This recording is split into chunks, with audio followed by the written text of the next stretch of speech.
Hey guys, Phalanx Industries here. I am back, and today we are going to be continuing our tips and tricks series for Starmade. Today we are going to be looking at the mining ship. Now, everyone knows for optimal placement of mining ships, you're going to want to have a mining array, which is essentially it is larger the better. The length of the array, each block array, should be between 15 and 20 blocks per mining laser, because that will give you the optimum amount of mining efficiency. So anything longer than 20 is not going to increase your mining speed, and something less than 15 will impact your mining speed. So that's the idea. And then you can also interlace your mining lasers, so that way you have a complete range of coverage. Everyone knows that. Well, a lot of people know that in Starmade. I shouldn't say everyone. But, so what are we going to be looking at today? Well, there's an issue with this. If you want to mine an entire asteroid, you're going to need a lot of mining lasers. Like, a lot of mining lasers. But you don't want to place a huge grid of mining lasers, because it will lag out the server and probably crash your Starmade. So, what is the solution to this? Here it is. Rotating mining lasers. Alright, so I will first show you everything working here, and then we will take a look at how to make one for yourself. Alrighty, first of all, there we go. I'll start spinning. So I'll hop into build mode. So as you can see here, guys, this entire head section right here with all the mining lasers is its own entity on a rail rotator. Now, unfortunately, as of right now, you cannot transfer. I could not find a way to transfer cargo from the rail, from this entity's storage to this entity's storage. So unfortunately, the only storage that this thing has is right here, and that's the storage. It has about 100, I think it has between 150 or 500,000 storage. So it's plenty of storage if you're going to mine an asteroid field and then come back, which really is all you're going to really need, because asteroid fields are humongous now. So that's how that works. Now, everything is pulled in from the salvage array over here, from the salvage array, and it is dumped into this Plex storage.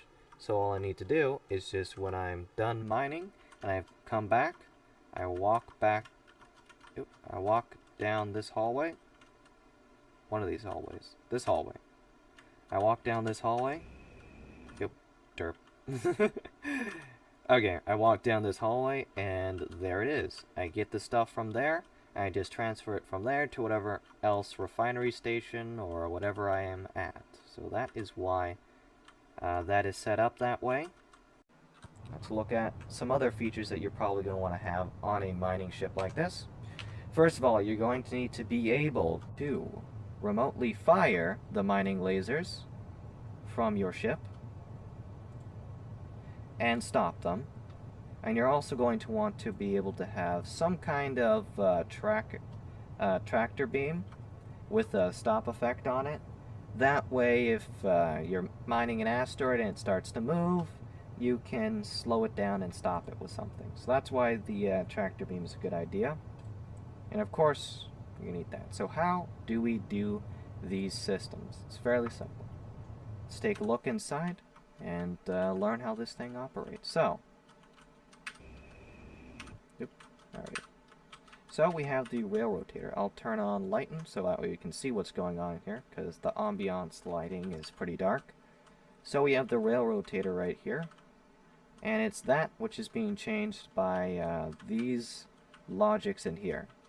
It looks pretty complicated, but it's not all that complicated.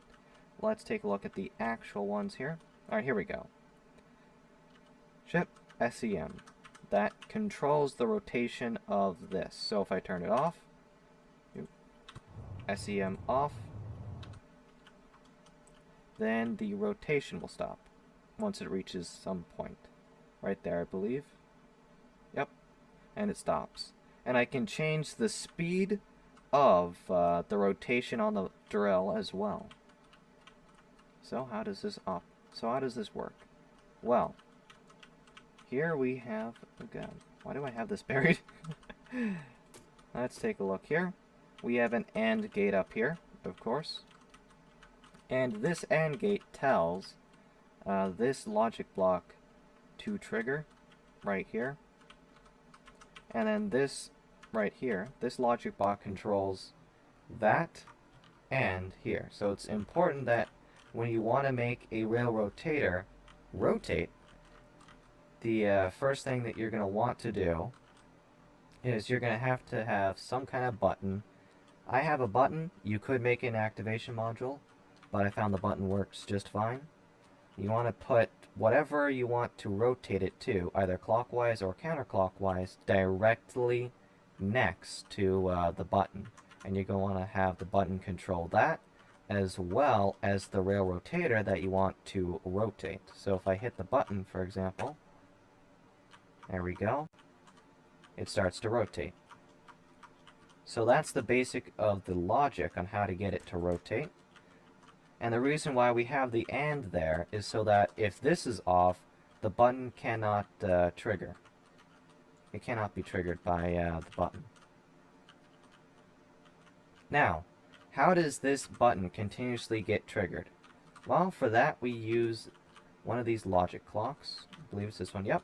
We use this logic clock right here, which is just a simple activation module into another activation module, into a NOT, into a delay, back into the first activation module. This allows, once it gets started, for the signal to keep going around and around and around and around. So that way, this continuously triggers that button. Yep, let me activate it again so we can see this in action. There we go. So you see, that triggers the button, but only when this is also set to true.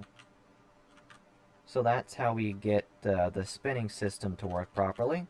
Now, what about the speed? So for the speed controller, similar. You have the speed controller linked up to the rail. And you have, I have 9 activation modules here for it. And depending on how many of these I turn on, will determine how fast it goes. So, if I turn all of these on, let's see how fast it'll go. Not that much faster. Maybe it has to finish a 90 degrees rotation.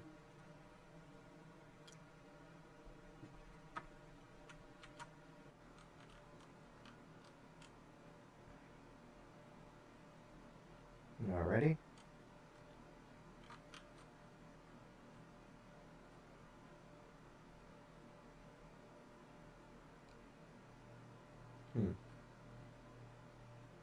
There we go. Now it moves a lot faster. So the different mining speeds are going to be determined based off of how large the asteroid you're mining is and what you want to do with it. I find that the slow speed works the best because it allows you to slowly mine the asteroid, and it makes sure that you don't have to make as many passes, because when it moves that quickly, some blocks can be lost. But if the server is not lagging, then theoretically, making it move faster will actually make it take out more blocks. So depending on the server lag, you can adjust your mining ship to the desired speed. So that's how that works. I'm going to turn it back down to slow here.